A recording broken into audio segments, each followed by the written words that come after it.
everyone, my name is Chloe, and today I'm here to talk about my 2025 goals and where we're at. Now that we're about halfway through the year, have I done these goals? Have I achieved them? Am I still working on them? Have I left them untouched with no care to them? Let's just see. So I will link the original video down below. And I did say in that video that I want 2025 to kind of be the year of loose goals.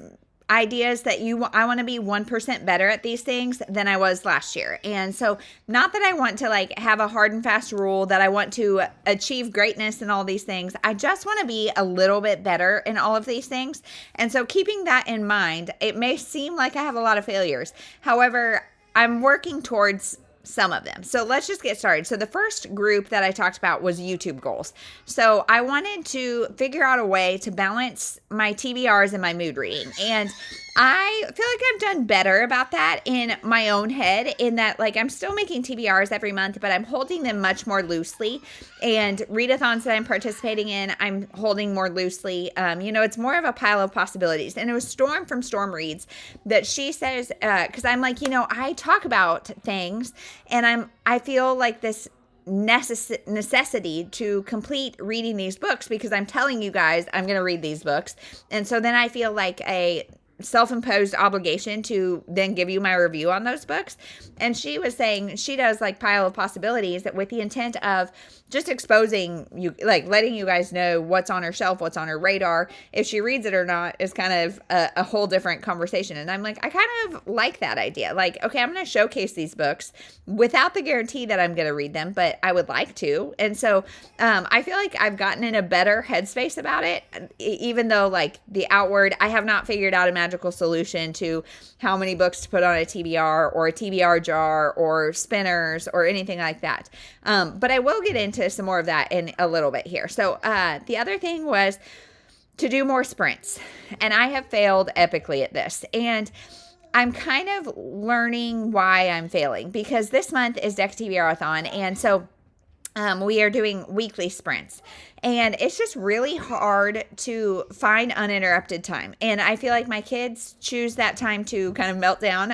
Also, my 8-month-old is now crawling. And so it makes it a little more complicated. She can't just kind of hang out here and watch. And so it makes it a little more complicated. So, doing it in the morning is like my do things time, where I'm really productive and really high energy, all that kind of stuff. Later in the afternoon, I could do it, but it's not always the best for viewing. And if the kids, I don't know, it's hard. My baby is also at a stage where it's hard to get her to nap unless I'm laying with her. So, all that kind of stuff. And then evening, everybody's melty. And it's just, I'm failing even when I try to do it. And so I haven't found a great time. However, on Patreon, I have been doing more sprints. And the reason for that is because I'm a little more open to, my family coming in and out and things being more, getting more backstage of my life on Patreon. And so I've been doing a little more sprints there. Still not as much as I would want to because I love sprinting, but also I was saying that I love sprinting because it makes me kind of stay in this office. It makes me read. Otherwise it's like, gosh, I should be doing this. I should be doing this. I should be doing this. And I have found that that's not actually true. When I'm sprinting, I'm like, okay, I've got 30 minutes to go do this.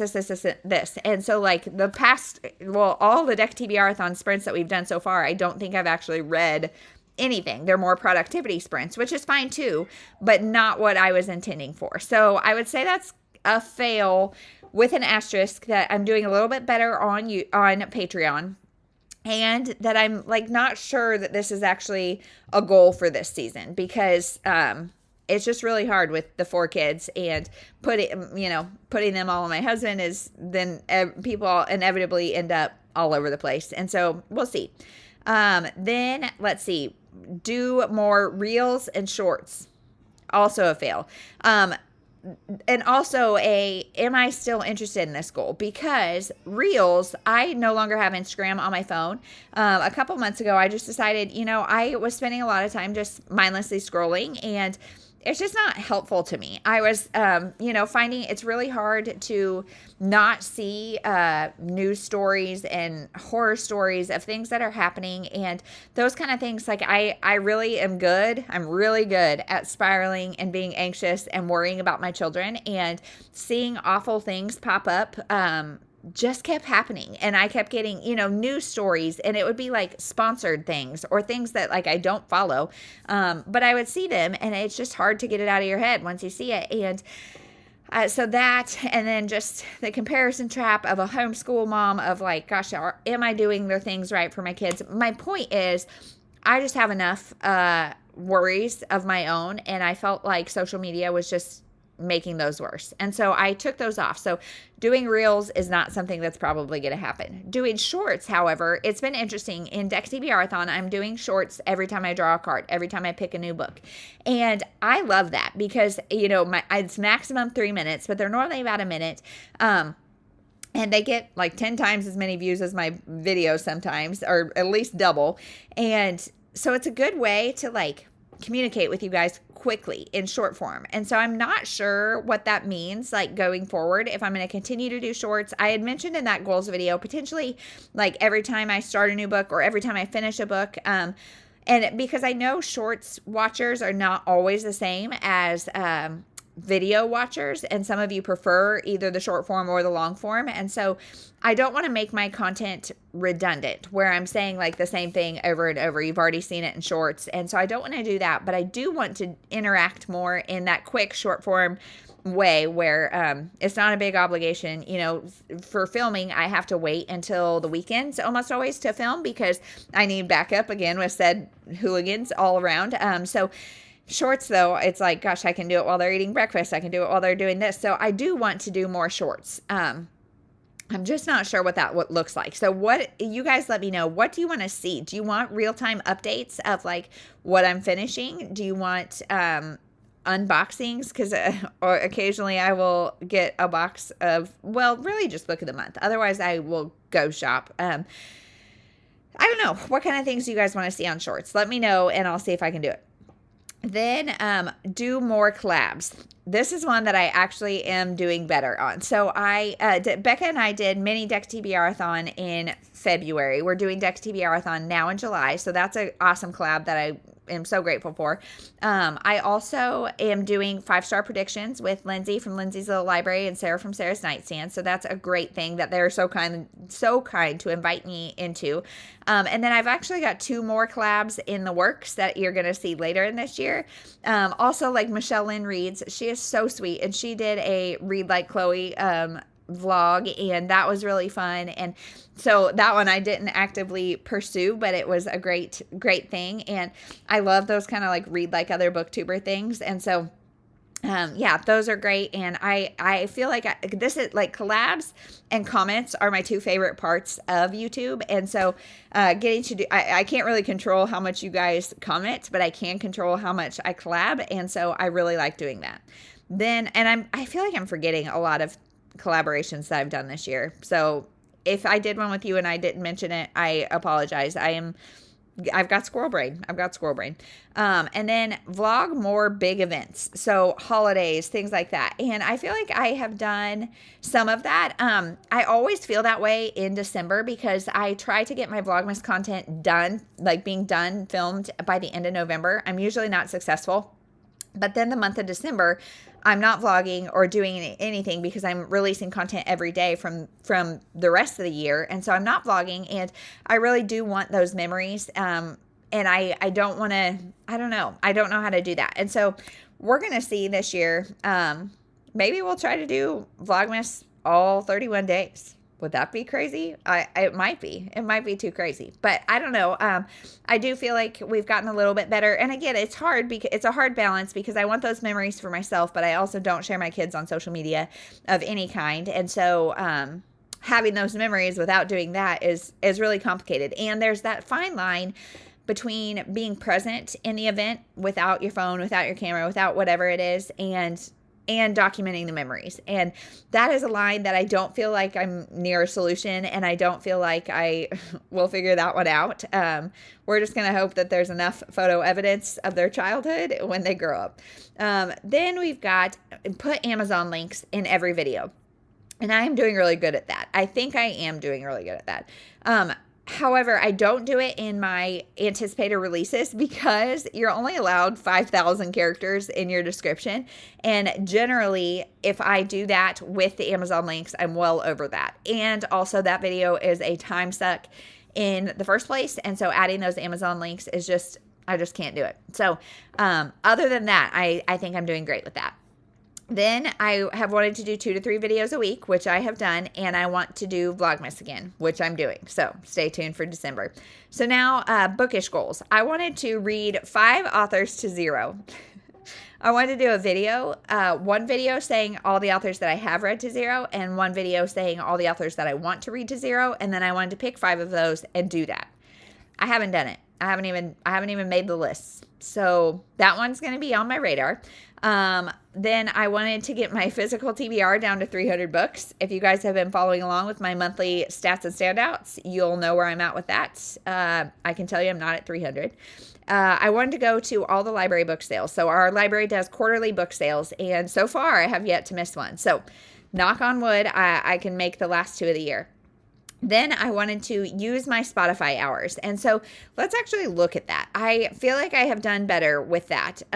Let's see, my reading spreadsheet. Let's see how many books I have read from Spotify, because I feel like I've done good with that.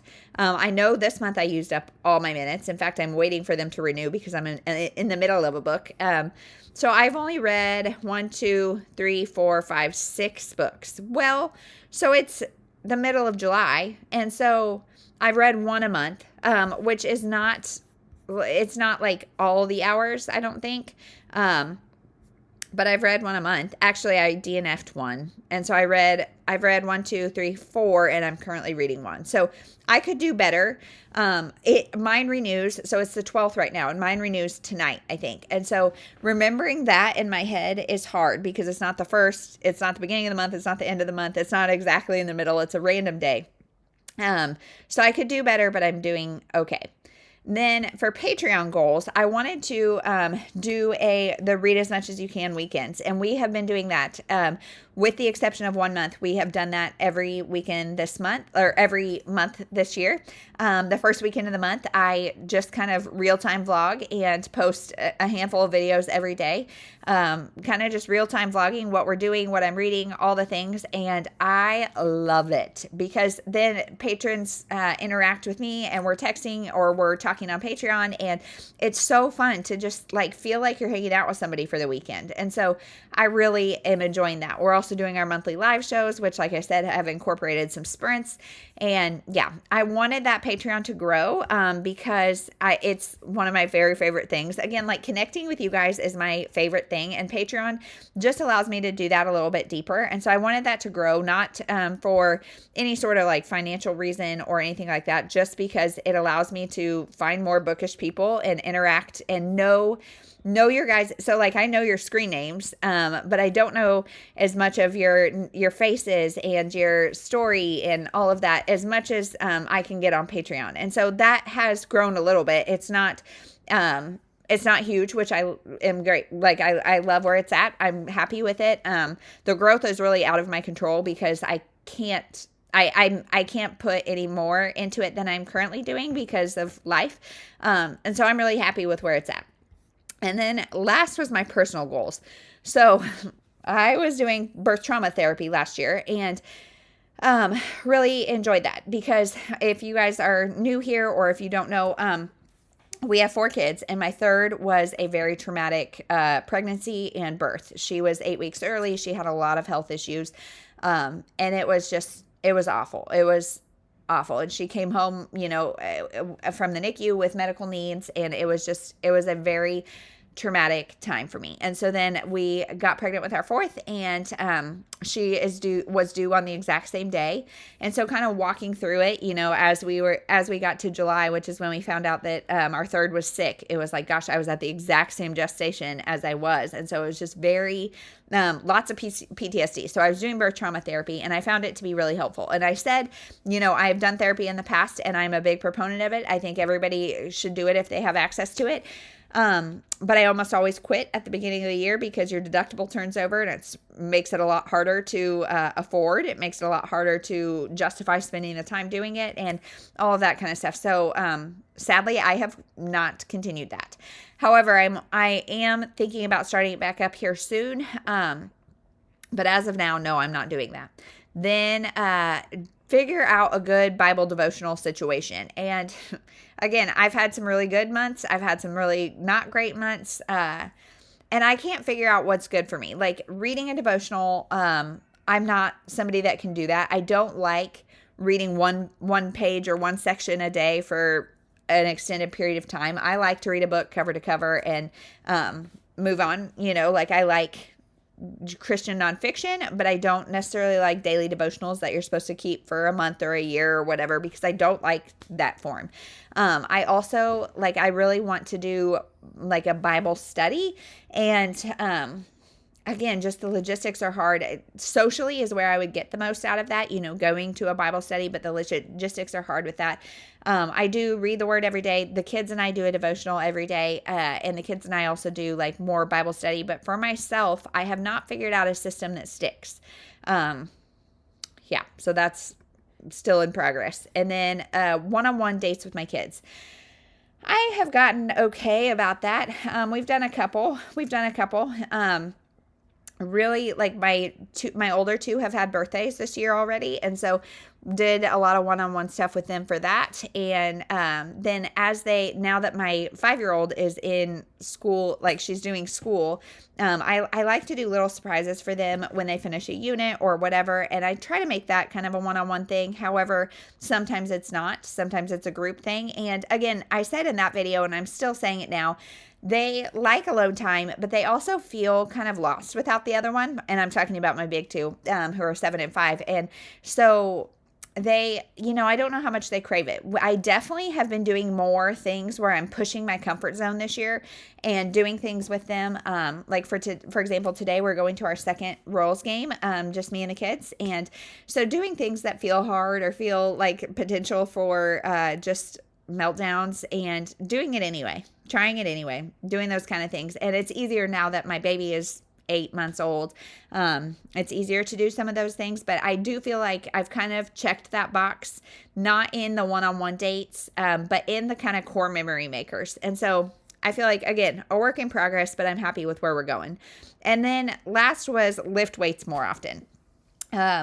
Because I just had a heart, pregnancy is not my jam. Pregnancy is not my jam. Here I'm saying it. I don't love pregnancy. I'm so grateful for my kids. And I'm so grateful. My first, second, and fourth were all healthy pregnancies for the most part. But pregnancy is not my jam. And with my fourth, she was breech. And I had an awful C-section experience with my third. And that was my only C-section experience. And I just desperately did not want that C-section. And so I was spending any free time I had doing the miles circuit, doing all the things, spinning babies to try to get her to flip. And so I really dropped any sort of weightlifting because I was spending so much time doing other things with the attempt of trying to get her to turn. And so then I just have noticed my body feels a lot weaker. My body looks a lot softer, feels a lot softer. Not necessarily bad things, just things that I really love, the feeling of feeling strong and capable. And I get that from lifting weights. And I work out every morning, but I love cardio, and my brain needs that time to just get my head right and to be clear and to frame my day. I feel like I need that. It's time where I watch YouTube and just kind of zone out, and that is me time for sure. And I do it before the kids get up. And so I have tried to incorporate lifting at least a handful of days in the afternoon, after my husband gets off, the early evening, and doing a lift in our basement, lifting weights, because we have dumbbells, so it's fine.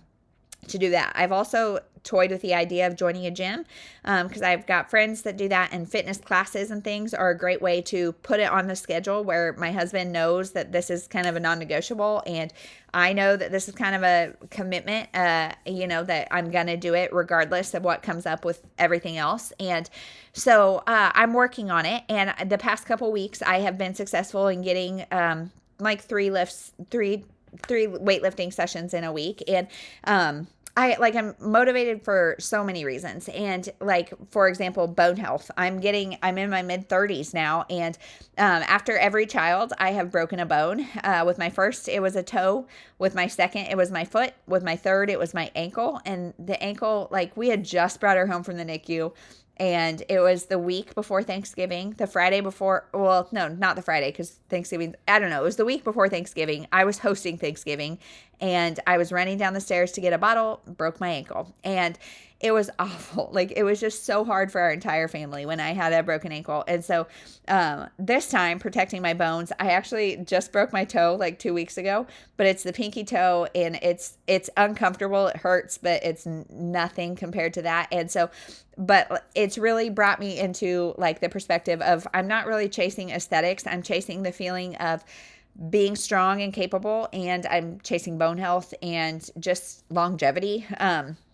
I want to always be the mom that can carry my kids and run with my kids and do all the things with my kids. And I don't feel like I'm there right now. I feel like my body is just not where I need it to be strength-wise. And so that's the reason for that goal. And I'm working towards it. Not there, but getting there. So this, I feel like I've been rambling for a very long time, all to say that I feel like with the goal of being 1% better, I'm doing well. And with the goal of like achieving mastery in these things, not so much. But the two goals that I really need to like make sure are in the forefront of my mind are authors to zero and picking up a series. Did I even talk about that? That I wanted to, I might have missed that one. One of my goals was to read one big series on my shelf, which because I have like a lot of the Baxter series books. I have a lot of Debbie McComber different series, and a lot of different like either women's fiction or romance series that I just keep skipping on my shelves because I don't have the whole series, or I don't want to commit to binging the whole series, but I want to binge the whole series so I get all the Easter eggs and I know all the connections. I want to read them all together, and I just haven't felt motivated to tackle one of those, but I want to tackle one of those. And because you guys will see even in my book haul revisits, there are times where it's like, oh, that's something in a series and I don't want to like do that. So I'm not going to do that one. And so, I really want to tackle one of those. So I may do a video with my, like all of them, so you guys can see all of the ones I'm talking about, and maybe vote. I don't know, but I don't know. So those are the two that I really need to like put in the forefront of my mind, because those are a little bit more concrete, a little more pass fail. But the rest I feel like we're doing okay. So I will stop rambling. Thank you so much for watching. Let me know, do you set goals? Do you not? How are you doing in your goals? Do you set them and then forget them? Not that I would ever do that, but I mean, maybe. So let me know all the things, and we'll see you in the next one. Thank you so much for watching.